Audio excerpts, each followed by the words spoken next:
The fluorescent light in the small employee break room flickered, casting uneven shadows against the beige walls. Jonathan Hayes pushed open the door, balancing a paper cup of coffee in one hand and adjusting his ill-fitting uniform cap with the other. To anyone looking, he was just another new hire at Fresh Mart supermarkets. Awkward, quiet, still learning where things were kept. But in reality, Jonathan was the CEO of the entire chain, working undercover in one of his own stores. He wanted to see, firsthand, what his employees lived through when nobody at the top was watching. At first, he thought he'd find minor frustrations.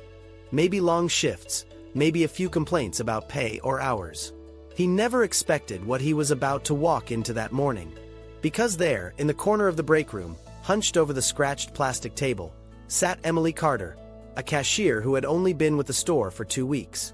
Her hands trembled as she covered her face, and soft, muffled sobs filled the silence of the room. Her name tag was Askew, her apron wrinkled, and beside her sat a crumpled napkin drenched in tears. Jonathan froze. He wasn't supposed to intervene too much. He was here to blend in, observe quietly, and later analyze what he'd learned. But the sound of someone crying, alone, cut deeper than he imagined. He cleared his throat gently, trying not to startle her. "Emily, are you okay?" His voice came out softer than he intended, almost fatherly.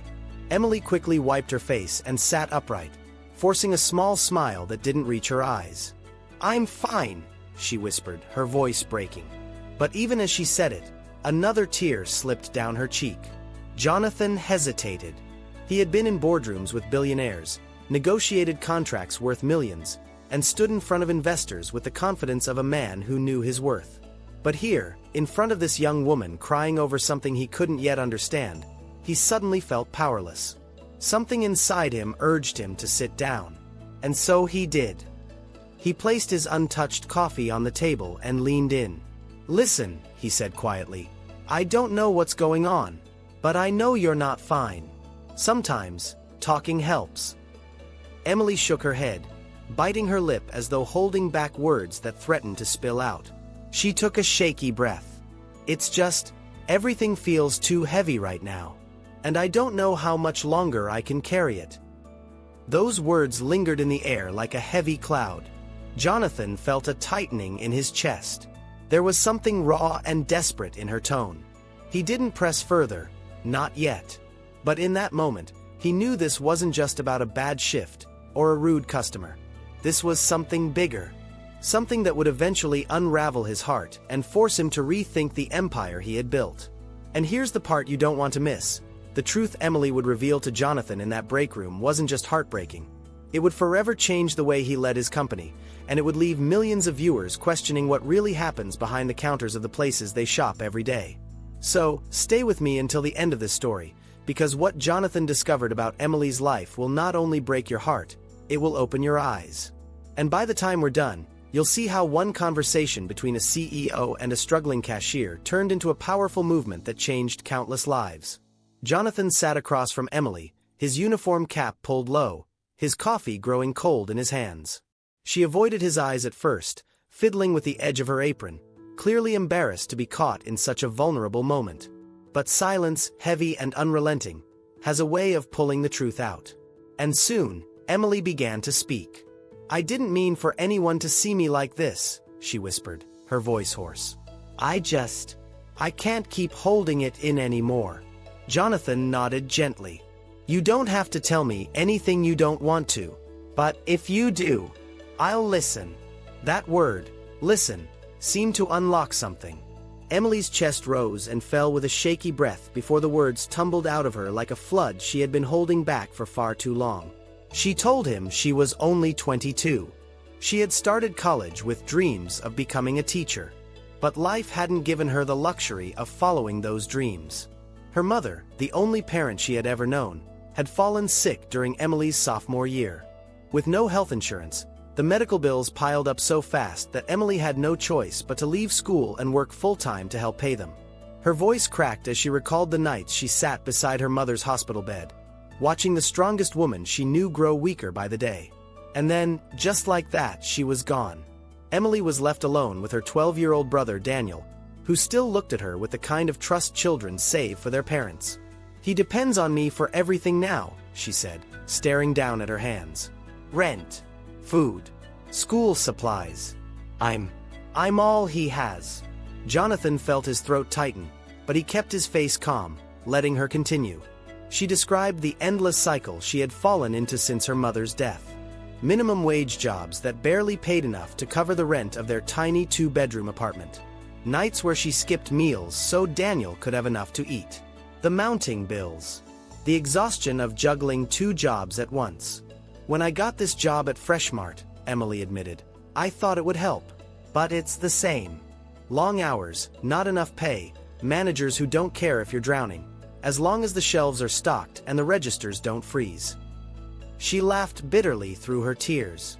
Do you know what it's like to come home so tired you can't even help your little brother with his homework? To pretend everything's okay when inside, you're falling apart.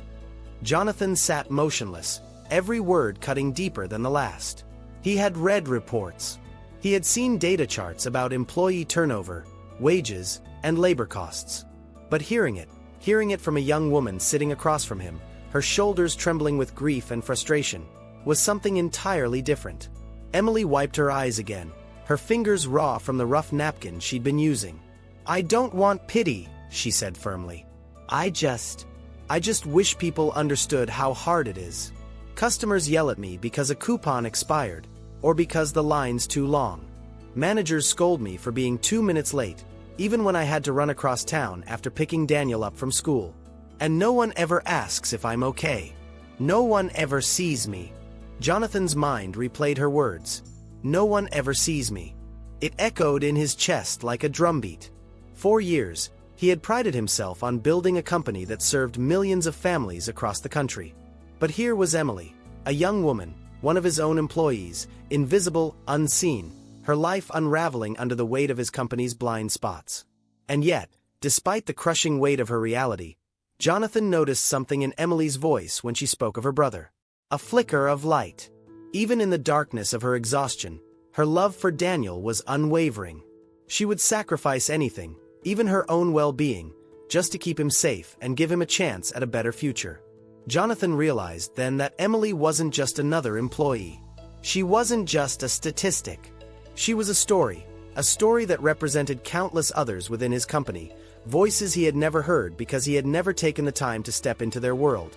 Emily drew in a shaky breath, her eyes glistening with unshed tears.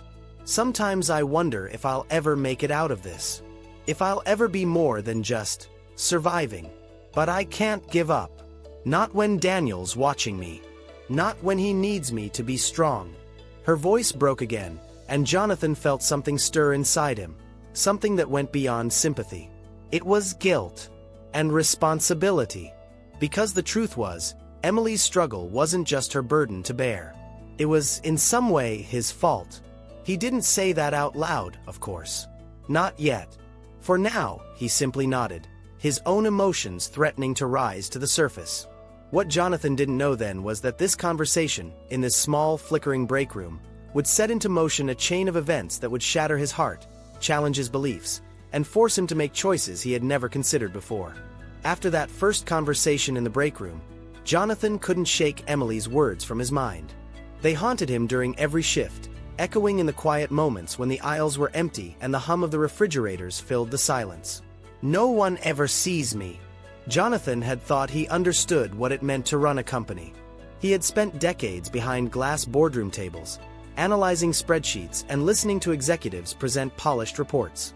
He had convinced himself he was in touch with his workforce because he read weekly summaries about employee satisfaction. But here, standing shoulder to shoulder with his staff, he began to realize how blind he had truly been. The very next day, he decided to pay closer attention, not as a CEO, but as a worker among workers. He followed Emily's lead during their shift, scanning groceries, bagging items, rushing to restock shelves between waves of impatient customers. He noticed how quickly she moved, her body running on exhaustion but her smile forced into place. And when she stepped aside to answer a customer's question, Jonathan caught the faint wince as she rubbed her wrists, red from long hours at the register. It wasn't just Emily. He watched a single mother on the team named Rosa, who arrived late one morning after dropping her toddler off at daycare. The shift manager scolded her in front of everyone, docking her pay for 15 minutes as though that tiny margin wasn't already the difference between food on the table and an empty pantry. Jonathan saw the shame in her eyes as she apologized over and over, even when the real problem was a system that offered no grace, no humanity. Then there was Marcus, a stock boy barely 19, who pulled double shifts because his father had lost his job. Jonathan noticed Marcus's eyes drooping as he lifted heavy boxes, his back straining. And yet, when Jonathan asked how he was holding up, Marcus only shrugged. Gotta keep working. No other choice. Day by day, Jonathan gathered silent evidence. One evening, when the store had quieted and most customers had left, Jonathan lingered in the break room, pretending to eat a sandwich while he listened to two employees whispering at the next table. I had to choose between paying my light bill or buying groceries, one said. Same, the other replied bitterly. And corporate thinks we're lazy if we complain. Jonathan felt his chest tighten. Corporate. That word, said with disdain, was him. He was corporate. He was the one who signed off on policies designed to save the company money, never realizing how they translated into suffering for the very people who kept his stores alive. It wasn't just exhaustion he saw, it was despair. Managers barked at staff for minor mistakes, terrified of failing store audits. Workers begged for extra hours, only to be told they weren't allowed overtime. And every night, Jonathan noticed the slump in their shoulders as they clocked out, heading home to burdens he now understood were heavier than most customers could ever imagine. What struck him most was Emily. Despite her tears that morning, despite her struggles, she worked with quiet determination. Jonathan noticed how she always greeted customers with a smile, even when her eyes betrayed her fatigue. He saw her help an elderly man bag his groceries when no one else had the patience. He watched her dig into her own pocket for $1 when a mother with 2 kids came up short at the register. And Jonathan couldn't stop asking himself, how much of her pain is because of me? As the days stretched on, the truth became undeniable. This wasn't just about Emily. She was a mirror, reflecting the lives of thousands of others across his chain. At night, Jonathan returned to his hotel room, still undercover, still pretending to be just another worker, and he stared at himself in the mirror. The man who looked back wasn't the confident CEO who had walked into that store a week earlier.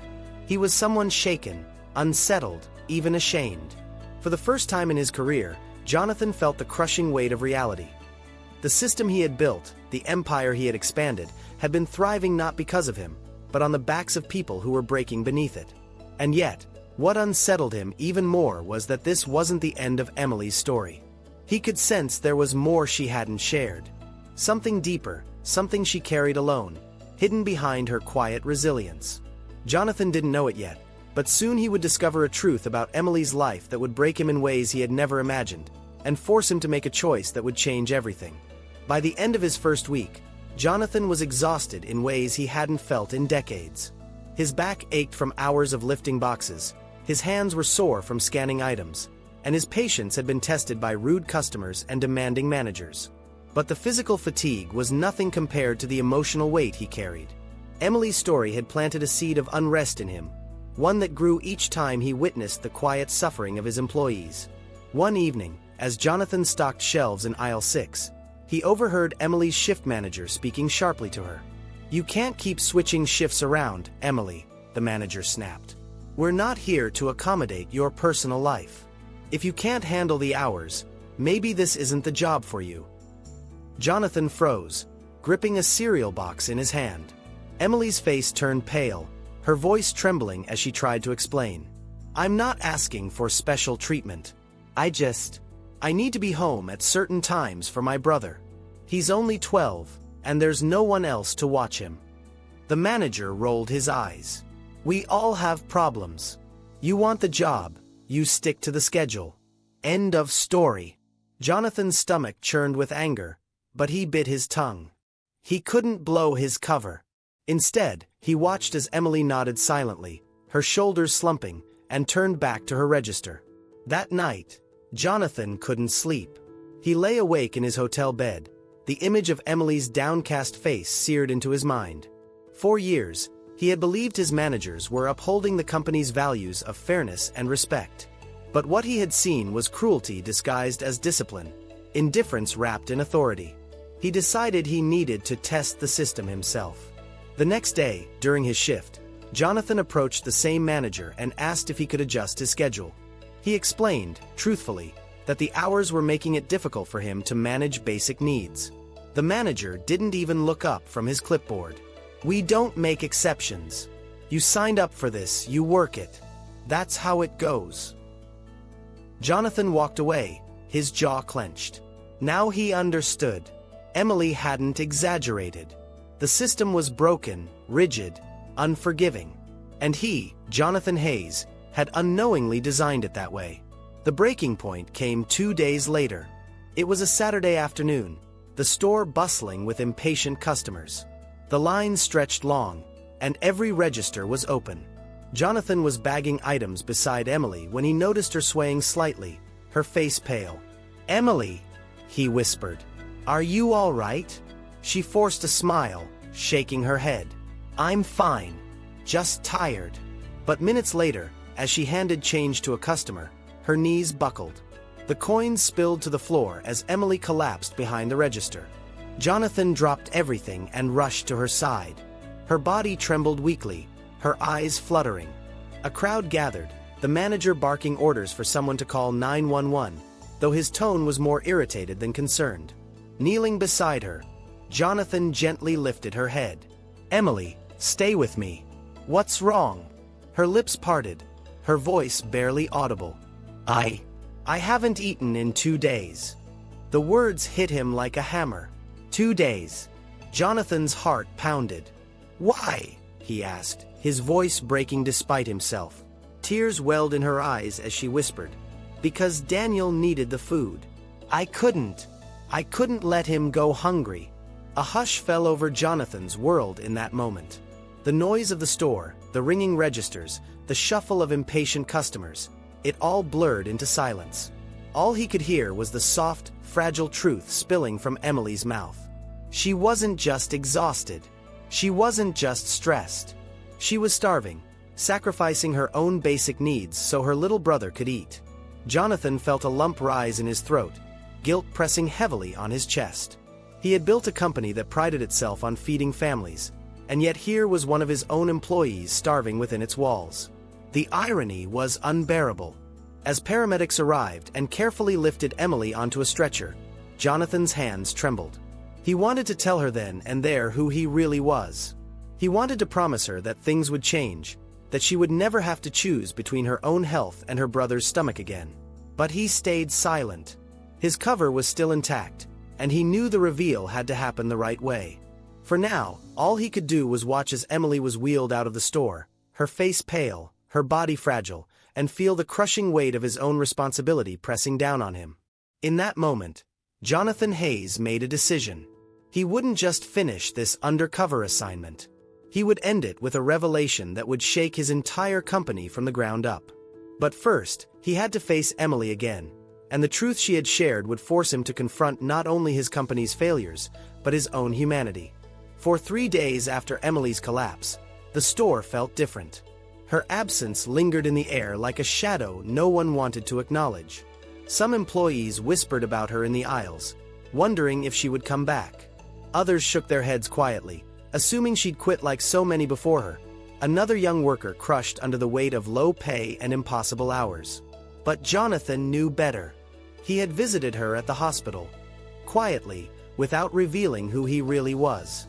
He had sat at her bedside as she slept, a frail figure in a pale gown, her brother Daniel curled up in the chair beside her, his face etched with worry no 12-year-old should ever carry. When Emily woke, her first words weren't about herself. They were about Daniel. "Did he eat?" she asked weakly, her eyes darting toward her brother. Jonathan had nodded, assuring her that the nurses had given him food. But the question stayed with him. Even on a hospital bed, even when her own body had betrayed her, Emily's first concern was still her little brother. Jonathan left the hospital that evening with a resolve that had hardened into steel. The time for observation was over.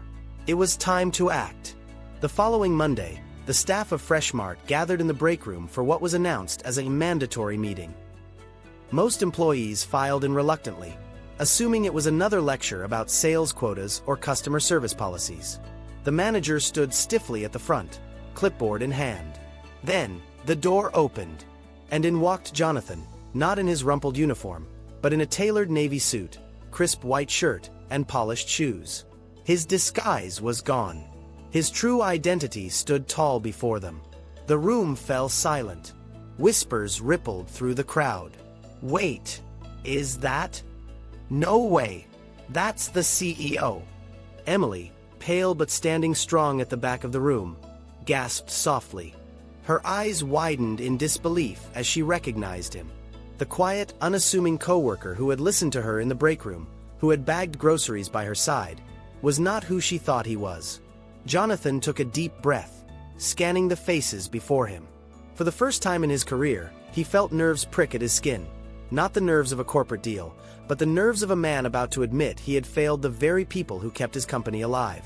"My name is Jonathan Hayes," he began, his voice steady but heavy. "I am the CEO of Freshmart, and for the past 3 weeks, I've been working alongside you in disguise." Gasps filled the room. Some employees exchanged stunned glances. Emily's hands trembled as she clutched the strap of her bag, her mind reeling.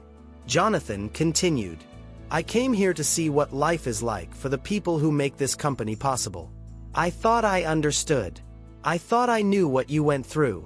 But I was wrong." He paused, his eyes scanning the room until they landed on Emily. Her gaze held his, questioning, searching. "I've seen exhaustion on your faces," he said, his voice thick with emotion. "I've heard your struggles, your frustrations, your sacrifices.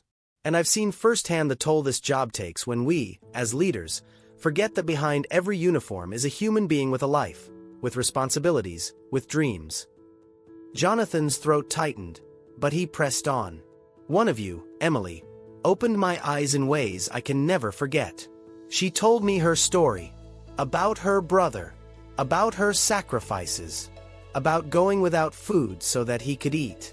No one, and I mean no one, working for this company, or any company, should ever face that kind of choice." Emily's eyes brimmed with tears, her face flushing as the room turned toward her. She wanted to disappear, but at the same time, she felt seen, truly seen, for the first time. Jonathan's voice grew stronger. "So here's what's going to change. Effective immediately, Freshmart is raising wages across all stores.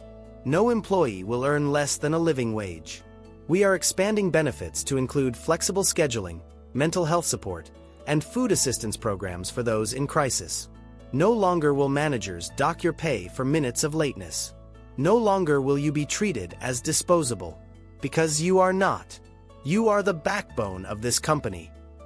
The room erupted in stunned murmurs, some employees covering their mouths in disbelief, others nodding with tears in their eyes. Jonathan then turned directly to Emily. His tone softened. "Emily, I want to thank you for your honesty, for your courage, for showing me what I needed to see. I can't undo the hardships you faced, but I can make sure you never face them alone again." He stepped closer, pulling an envelope from his jacket. "This is a scholarship fund for you, to return to school if you choose.